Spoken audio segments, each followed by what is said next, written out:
भगवान की सच्ची भक्ति की कथा। एक बार की बात है, एक छोटे से गांव में एक गरीब ब्राह्मण रहते थे। उनका नाम देवदत्त था। देवदत्त धर्मपरायण और ईश्वर के भक्त थे।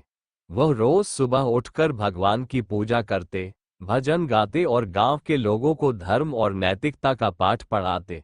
उनके पास धन की कमी थी, लेकिन मन में सच्चाई और संतोष की भावना थी। गांव के पास एक घना जंगल था। जंगल में एक प्राचीन शिव मंदिर था, जहां देवदत्त रोज पूजा करने जाया करते थे।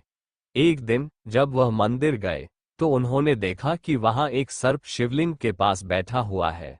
वह डर गए, लेकिन सर्प ने उन्हें कोई नुकसान नहीं पहुंचाया। सर्प के सिर पर एक अद्भुत चमकती हुई मणि थी। देवदत्त ने सर्प को प्रणाम किया और कहा, हे नागराज, आप यहाँ शिव जी की सेवा में हैं। मैं भी उनकी पूजा करने आया हूँ। कृपया मुझे आशीर्वाद दें।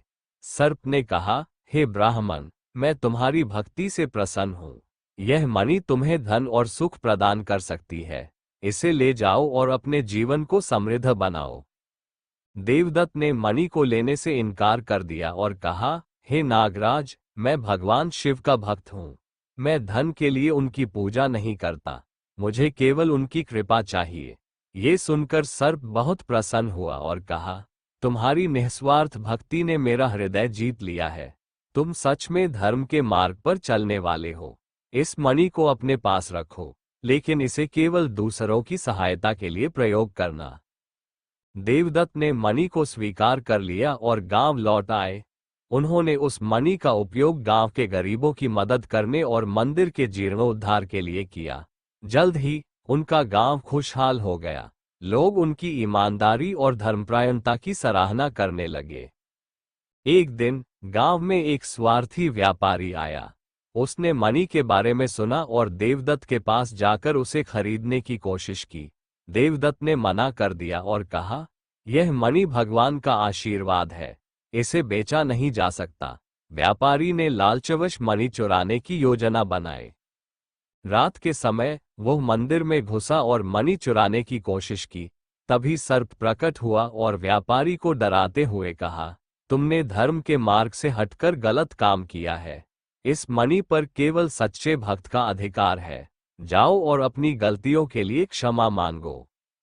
व्यापारी भयभीत होकर देवदत्त के पास गया और अपने किए पर पछतावा करते हुए माफी मांगी। देवदत्त ने उसे क्षमा कर दिया और उसे धर्म और सच्चाई के मार्ग पर चलने का उपदेश दिया। इस घटना के बाद देवदत्त ने सर्प से कहा, हे नागराज, मैं अब इस मणि को आपके पास वापस करना चाहता हूँ। मेरी जिम्मेदारी पूरी हुई। सर्प ने मणि को वापस ले लिया और कहा, तुमने सच्चे धर्म और परोपकार का आदर्श प्रस्तुत किया है।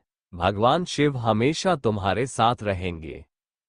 इस तरह देवदत्त ने सिखाया कि सच्ची भक्ति और निस्वार्थ सेवा ही मनुष्य को महान बनाती है। मेरे प्यारे बंधुओं, मैं आपको अपनी यह धार्मिक कथाओं को इसलिए सुनाता हूं जिससे निश्चित रूप से आपके जीवन में एक अच्छा बदलाव आ सके और आप भगवान के प्रति अटूट विश्वास और धार्मिक प्रतिस्पर्धा रखें, जिससे आपकी जीवन में खुशियां ही खुशियां हो। इसलिए मैं चाहता हूं कि आप मेरे इस चैनल को जरूर सब्सक्राइब करें।